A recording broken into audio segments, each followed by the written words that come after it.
Hello everyone, welcome to Praveen's academy YouTube channel.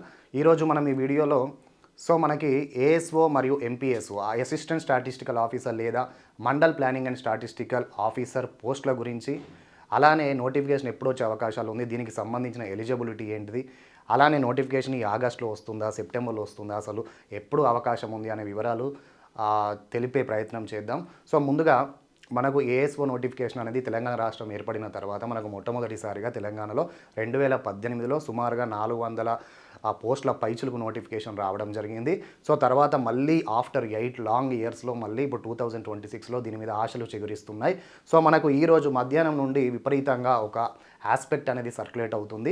ముందుగా మనకు short SMS సర్వీస్లో వచ్చినటువంటి ఒక న్యూస్ ఐటమ్ని బ్యానర్గా చేసుకొని మనకు యూట్యూబ్లో అయితేనేమి వివిధ సోషల్ మీడియా ప్లాట్ఫామ్స్లో అయితే ఈ న్యూస్ ఆర్టికల్ మాత్రం మనకు చాలా విపరీతంగా స్ప్రెడ్ అవుతుంది అన్నది మాట వాస్తవం. ఇందులో ఇచ్చినటువంటి సంఖ్య ఎంత అంటే 108 పోస్టులతో మనకు నోటిఫికేషన్ రాబోతుంది అని చెప్పడం జరిగింది.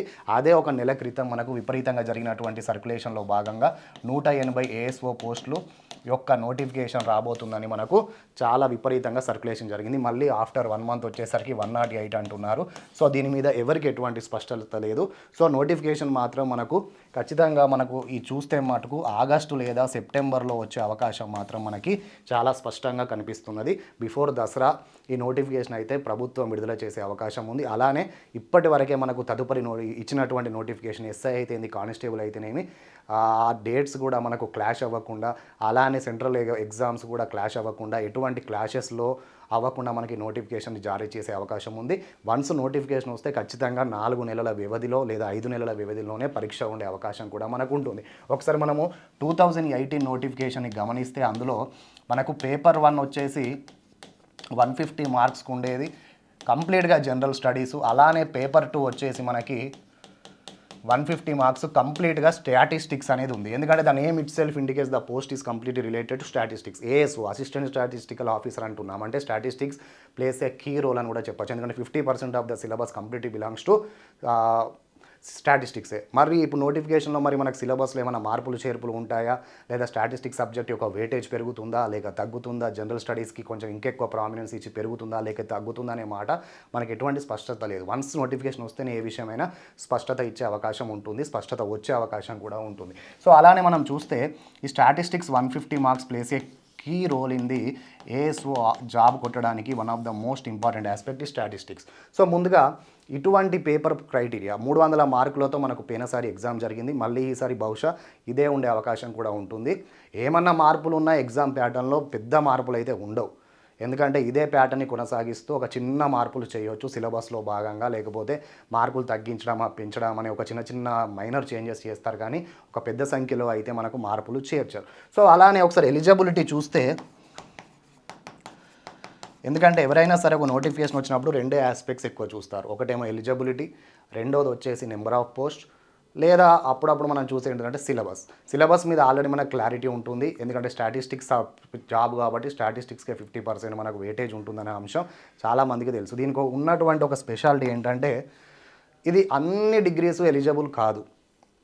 అన్ని పోస్టులకి, ఫర్ ఎగ్జాంపుల్ గ్రూప్ 1 వచ్చినా, గ్రూప్ 2 వచ్చినా, గ్రూప్ 3 వచ్చినా, గ్రూప్ 4 వచ్చినా, ఇటువంటి నోటిఫికేషన్స్ వచ్చినా, ఎస్ఐ వచ్చినా, పీసీ వచ్చినా ప్రతి ఒక్క బ్యాచిలర్ డిగ్రీ వాళ్ళు అప్లై చేస్తారు. ఫర్ ఎగ్జాంపుల్ ఎస్ఐ అయితే, అదే కానిస్టేబుల్ అయితే ఇంటర్మీడియట్ వారు అప్లై చేస్తారు. ఎటువంటి బ్యాచిలర్స్ డిగ్రీ ఉన్న వాళ్ళైనా, ఎటువంటి ఇంటర్మీడియట్లో ఏ కోర్స్ అయినా చేసినటువంటి వారు చేస్తారు.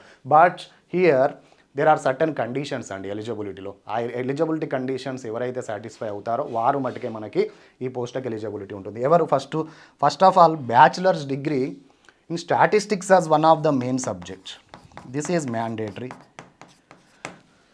నెక్స్ట్ వచ్చేసి బ్యాచిలర్స్ డిగ్రీ ఇన్ మ్యాథమెటిక్స్, అలానే బ్యాచిలర్స్ డిగ్రీ ఇన్ ఎకనామిక్స్. ఇక్కడ ఇవి చేయడమే కాదు, ఇందులో స్టాటిస్టిక్స్ ఒక సబ్జెక్ట్గా ఖచ్చితంగా ఉండాలి.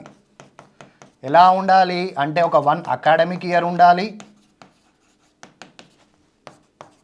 స్టాటిస్టిక్స్ 1 అకాడమిక్ ఇయర్ చదివి ఖచ్చితంగా ఉండాలి, లేదా 2 సెమిస్టర్స్లో ఉండాలి. ఎందుకంటే 1 సెమిస్టర్లో ఉంటే that doesn't mean that he has completed 1 academic year. ఎందుకంటే 2 సెమిస్టర్స్ కంప్లీట్ చేస్తానది 1 అకాడమిక్ ఇయర్ అవుతుందని కూడా మనకి ఇటీవల కోర్ట్స్ ద్వారా కూడా స్పష్టం చేయబడింది. అలానే ఎకనామిక్స్లో కూడా స్టాటిస్టిక్స్ అనేది వన్ ఆఫ్ ద ఒక 1 అకాడమిక్ ఇయర్కి చదివి ఉండాలి, లేదా 1-2 సెమిస్టర్స్కి ఉండాలి. అలానే కామర్సు, ఇవన్నీ బ్యాచిలర్స్ డిగ్రీస్ అండి. ఇందులో స్టాటిస్టిక్స్ అనేది common subject.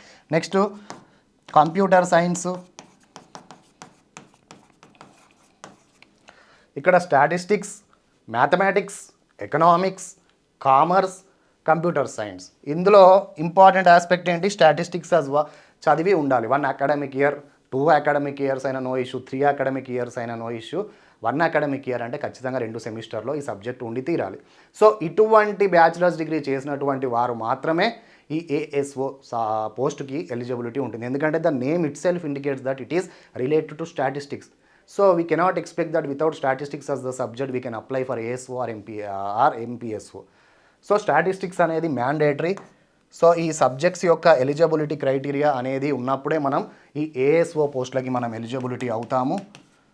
MPSO, mandal planning statistical officer, both are same. So ఈ పోస్టులకి మనం ఎలిజిబిలిటీ అవుతాం. సో ఇది one of the good news అని కూడా చెప్పొచ్చు. సో నోటిఫికేషన్ బహుశా ఈ ఆగస్టులోనే వచ్చే అవకాశం మనకు ఎక్కువగా కనిపిస్తుంది. ఒకవేళ ఆగస్టు మిస్ అయితే దసరా లోపే వచ్చే అవకాశం మనకు ఉంది.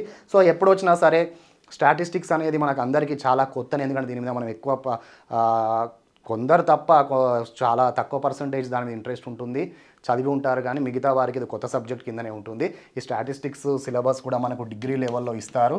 ఆడ మెన్షన్ కూడా చేశారు లాస్ట్ ఇయర్ నోటిఫికేషన్లో.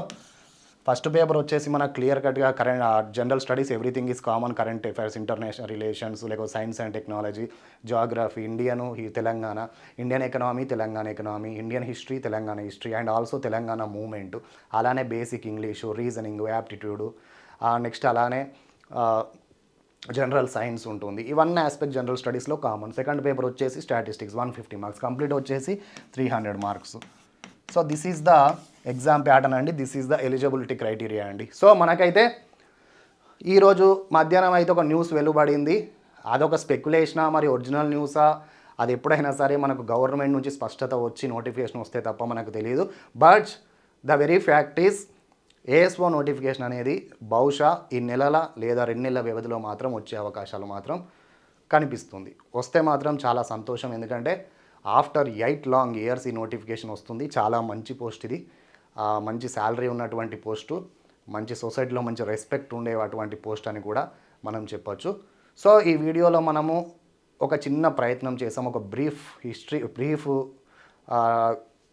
ఏఎస్ఓకి సంబంధించినటువంటి సిలబస్, అలానే ఏఎస్ఓకి సంబంధించినటువంటి ఎలిజిబిలిటీ మీద ఒక క్లారిటీ ఇచ్చే ప్రయత్నం చేసాం. అలానే ఏజ్ క్రైటీరియా కూడా మనకు 44 ఇయర్స్ అనేది లాస్ట్ ఇయర్ ఉంది, అందులో ప్లస్ రిజర్వేషన్ ఇవన్నీ ఏజ్ రిలాక్సేషన్ ఉంటుంది. సో మనకి నోటిఫికేషన్లో కూడా అది మెన్షన్ చేస్తారు. సో మనకు నోటిఫికేషన్ త్వరలోనే వచ్చే అవకాశం అయితే కనిపిస్తుంది. So thank you friends, thank you for watching.